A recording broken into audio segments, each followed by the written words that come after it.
नमस्कार दोस्तों, जय हिंद, वंदे मातरम। स्वागत करते हैं आपके अपने यूट्यूब चैनल शिक्षा जगत के चैनल राष्ट्रहित में चैनल रॉकिंग इन्फॉर्मेशन पर। मैं आपके साथ विजय सर। बात करेंगे मैथ्स पेडागोजी यानी गणित शिक्षण शास्त्र के महत्वपूर्ण टॉप 20 क्वेश्चन जो प्रत्येक एग्जाम में प्रश्न आते हैं। तो चलिए आइए स्टार्ट करते हैं।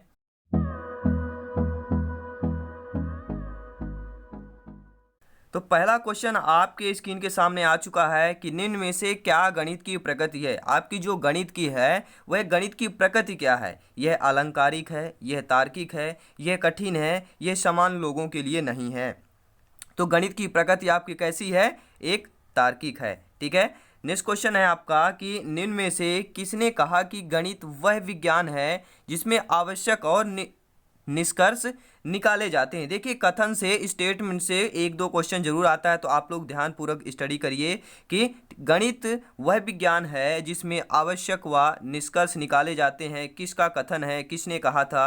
हागवेन ने कहा, स्किनर ने कहा, लॉक ने कहा या बेंजामिन पेरिक ने कहा। तो यह कथन किसका है? आई होप आप लोगों को बहुत अच्छे तरीके से यहाँ पे स्टडी कर रहे हैं। तो बेंजामिन पेरिक का कथन है कि गणित वह विज्ञान है जिसमें आवश्यक और निष्कर्ष निकाले जाते हैं। नेक्स्ट क्वेश्चन है आपका बहुत ही इंपॉर्टेंट है क्वेश्चन, याद रखिएगा। Most very very important question, VVIP question है। गणित सभी विज्ञानों का सिंह द्वार व कुंजी है। 100% यह क्वेश्चन आना पक्का है, समझ लीजिए। अगर आप संविदा वर्ग 3 की तैयारी कर रहे हैं, सी टेट की तैयारी कर रहे हैं, एमपी टेट, यूपी टेट, किसी भी टीटी एग्जाम की तैयारी करें, सभी के लिए शिक्षण साथ है, क्योंकि सभी में मैथ्स पेडागोजी के क्वेश्चन आते हैं। ठीक है।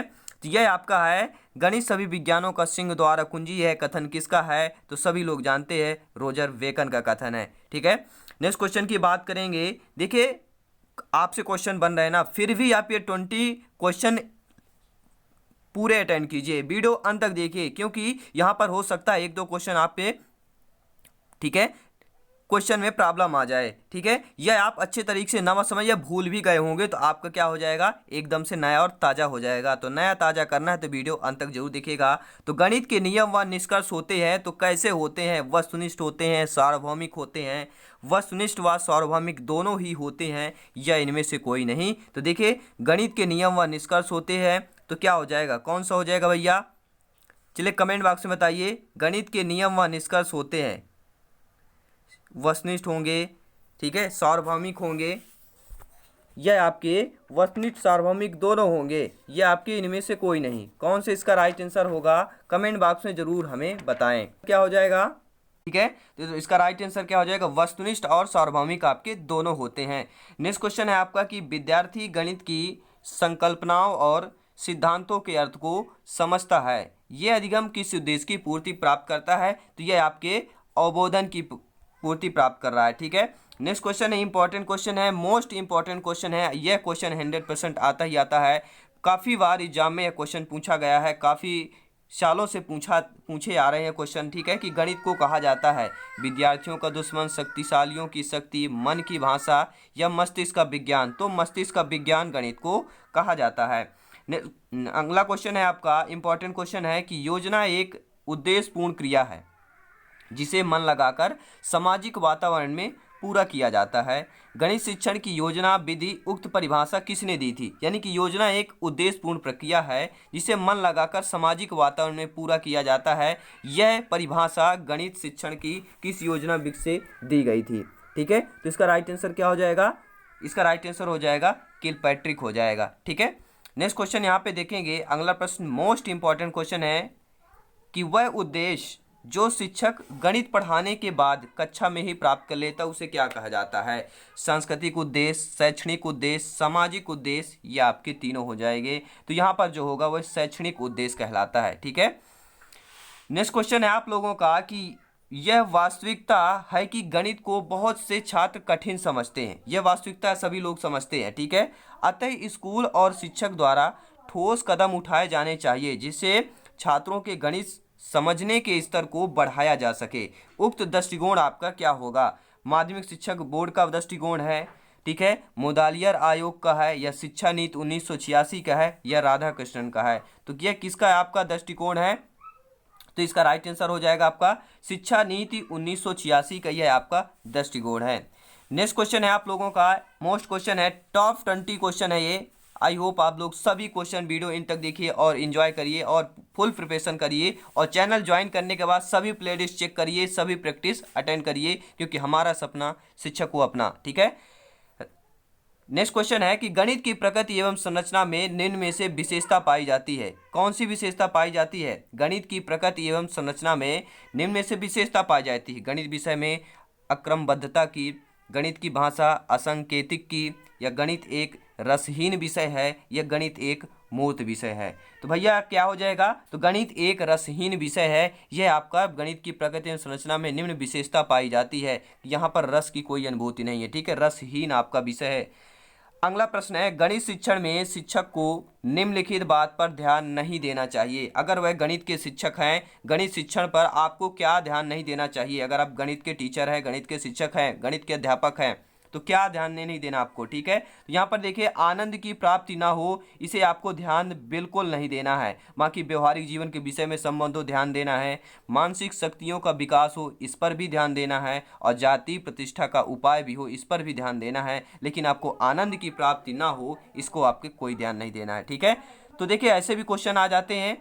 ठीक है, अगला प्रश्न है आपका कि गणित शिक्षण का वास्तविक उद्देश्य ज्ञान प्राप्त करना है, वरन शक्ति का प्रदान करना है। यह कथन किस महानुभाव का है? किस वैज्ञानिक का है? ड्यूट का है, बेकन का है, डटन का है, यह आपके ह्यूटेस्ट का है? किसका है भैया? तो गणित शिक्षण का वास्तविक उद्देश्य ज्ञान प्राप्त करना नहीं है, वरन शक्ति प्रदान करना है। तो ये महानुभाव आपके डटन है, क्योंकि इन्होंने डटकर यह की प्रतिज्ञा ली थी कि आपको प्राप्त करना है, उद्देश्य प्राप्त करना है, उद्देश्य ज्ञान प्राप्त करना है। ठीक है, वास्तविक उद्देश्य ज्ञान प्राप्त करना नहीं है, शक्ति प्रदान करना है। तो ये आपके प्रोफेसर डटन ने कहा था। ठीक है, नेक्स्ट क्वेश्चन है, देखिए आपके सीटेट में भी पूछा गया था, प्राथमिक में यानी कि प्राइमरी टीचर में, कि गणित की पाठ्य पुस्तक में विभिन्न प्रकरणों के खंड अभ्यास समय को समावेशित करने का उद्देश्य क्या है आपका? जो गणित की पाठ्य पुस्तक में जो विभिन्न प्रकरण होते हैं, उसमें जो खंड अभ्यास समय को समावेशित करने का जो उद्देश्य होता है, ठीक है, वह यहाँ पर पूछा गया है। वह उद्देश्य आपके कौन से हैं? ठीक है, तो उद्देश्य आपके कौन से हो जाएंगे? चलिए सभी लोग कमेंट बॉक्स में अपना अपना यहाँ पे कमेंट बॉक्स में जरूर बताया करें, क्योंकि कमेंट बताते हैं तो हमें भी लगता है कि वाकई में आप लोग मेहनत कर रहे हैं। ठीक है, आप लोग अभी तक कमेंट कर दिए होंगे। ठीक है, कि गणित की पाठ्य पुस्तक में विभिन्न प्रकरणों में खंड अभ्यास समय को समावेशित करने का उद्देश्य है।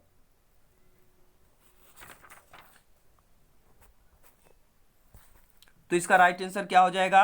इसका राइट आंसर होगा आपका विस्तृत अधिगम अवसर प्रदान करना। ठीक है, नेक्स्ट क्वेश्चन देख लेते हैं। अगला प्रश्न है आपका कि वैदिक गणित आजकल विशेष रूप से प्राथमिक विद्यालय के बच्चों में बहुत अधिक लोकप्रिय होता जा रहा है। इसका प्रयोग निम्नलिखित में से किसके विकास या संवर्धन में होता है? ठीक है, वैदिक गणित की बात की गई है। तो इसका राइट आंसर क्या हो जाएगा भैया? गणित में गणना के कौशल तथा गति के संबंध में ज़्यादा होता जा रहा है। ठीक है, नेक्स्ट क्वेश्चन है आपका, अगला प्रश्न है कि निम्नलिखित में से कौन सा प्राथमिक स्तर पर गणित शिक्षण की पाठचर्या अपेक्षाओं के साथ मेल नहीं खाता है? यानी क्वेश्चन बहुत ही सिंपल साधारण है कि आपका कौन सा ऐसा प्राथमिक स्तर में है कि गणित शिक्षण की पाठचर्या जो अपेक्षाओं के साथ मेल नहीं खाता है आपका। ठीक है, वह पॉइंट आपको बताना है। देखिए, भिन्न को पूर्ण के अंश के रूप में प्रदर्शित करना तथा सरल भिन्नों को व्यवस्थित करना, यह तो बिल्कुल मेल खाता है। सेकंड देखिएगा कि वर्गीकृत आंकड़ों के निरूपण का विश्लेषण करना तथा निष्कर्ष करना, यह आपका बेमेल है, मेल नहीं खा रहा। ठीक है, तीसरा देखेंगे कि दैनिक जीवन की तार्किक कार्य प्रणाली तथा गणितीय सोच के बीच संयोजन का विकास करना, बिल्कुल सही बात है। और मानक परिकलन प्रणाली से संख्या संबंधित संक्रियाओं के भरने में भाषा और प्रतीक का चिन्ह, बिल्कुल सही। लेकिन आपका सेकंड जो ऑप्शन है वह मेल नहीं खा रहा है।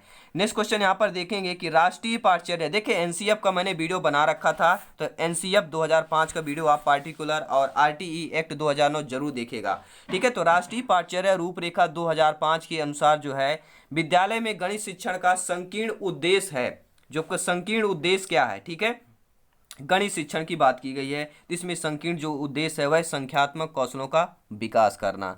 ठीक है, तो बहुत ही महत्वपूर्ण प्रश्न यह है कि एक बच्चा जिस अवस्था में सभी संख्या संबंधित संक्रियाओं को करने में सक्षम है, ठीक है, एक बच्चा है वह जिस अवस्था में सभी संख्याओं संबंधित संक्रियाओं को करने में सक्षम है तथा भिन्नों के संप्रत्यय की व्याख्या करने में भी सक्षम है, तो वह कौन सी अवस्था होगी?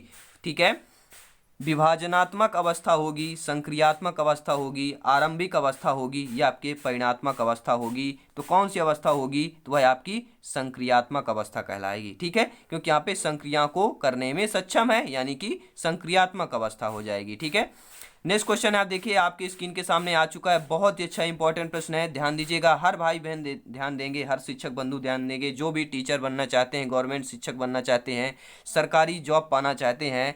क्वेश्चन अगला है कि राष्ट्रीय पाठचर्या की रूपरेखा 2005 में उल्लिखित गणित की लंबी आकृति संकेत करती है।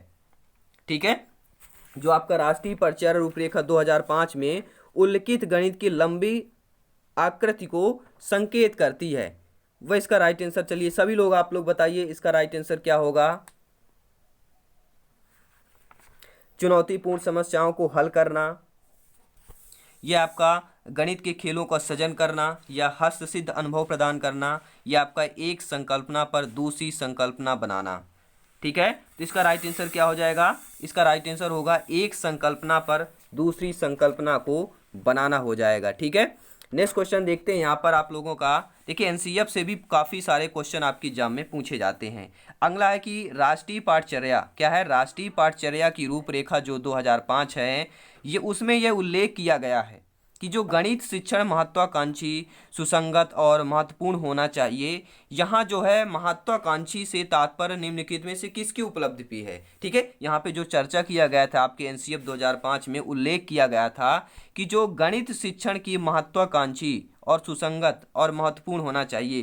तो ये आपकी जो महत्वाकांक्षी जो उल्लेख किया गया था, यह किससे तात्पर्य है कि निम्नलिखित में से किसकी उपलब्धि है? किससे तात्पर्य है? यहाँ पे ऑप्शन लिखे हुए हैं, उन ऑप्शनों को पढ़कर आपको बताना है किससे तात्पर्य है। ठीक है, गणित के संकीर्ण उद्देश्यों या लक्ष्यों की, गणित को अन्य विषयों से जोड़ने की, या गणित के अनुप्रयोग की, या गणित के उच्च उद्देश्यों या लक्ष्यों की। यहाँ पर गणित के जो उच्च उद्देश्य और लक्ष्य होते हैं, वहाँ पर यहाँ पे महत्वाकांक्षा से तात्पर्य लिया गया है। ठीक है, उपलब्धि क्या है इसकी महत्वाकांक्षा की? कि गणित के उच्च उद्देश्यों की, लक्ष्यों की प्राप्ति करना। ठीक है, नेक्स्ट क्वेश्चन की बात करेंगे। अगला प्रश्न है आपका, बहुत ही अच्छा प्रश्न है कि राष्ट्रीय पाठचर्या, देखिए ये आपके एनसीईएफ से टॉप क्लास के क्वेश्चन है जो एग्जाम में पूछे गए हैं। तो राष्ट्रीय पाठचर्या की रूपरेखा 2005 के अनुसार जो है प्राथमिक स्तर पर संख्याओं और उन पर संक्रियाओं, मात्राओं का मापन आदि का शिक्षण क्या हो जाएगा? ठीक है, राष्ट्रीय पाठचर्या रूपरेखा यानी एनसीईएफ 2005 के अनुसार जो है आपका प्राथमिक स्तर पर संख्याओं और उन पर संक्रियाओं, यानी संख्याओं पर जो उन पर संक्रिया होती है, संख्याओं पर, और मात्राओं का मापन आदि का जो शिक्षण है वह क्या कहलाएगा? तो वह आपका कहलाता है गणित शिक्षण के संकीर्ण उद्देश्यों को पूरा करता है। ठीक है, नेक्स्ट क्वेश्चन यहाँ पे देखेंगे। देखिए अभी तक हमने टॉप 20 क्वेश्चन यहाँ पे कंप्लीट कर लिए हैं। अब बताइए ये सभी टॉप 20 क्वेश्चन इंपॉर्टेंट है कि नहीं? काफ़ी बार एग्जाम में पूछे गए हैं और चैनल में पहली बार आए हैं तो चैनल को जरूर सब्सक्राइब कर लीजिएगा, क्योंकि यहाँ पर प्रश्नों का सिलसिला जारी रहता है। वीडियो आते रहेंगे, नए पैटर्न पर सभी वीडियो रहेंगे और आपके सिलेबस के अकॉर्डिंग रहेंगे। तो मिलते हैं नेक्स्ट वीडियो में, तब तक के लिए जय हिंद, वंदे मातरम। धन्यवाद साथियों, हंसते रहिए, मुस्कुराते रहिए और चैनल को ज्वाइन करते रहिए। धन्यवाद।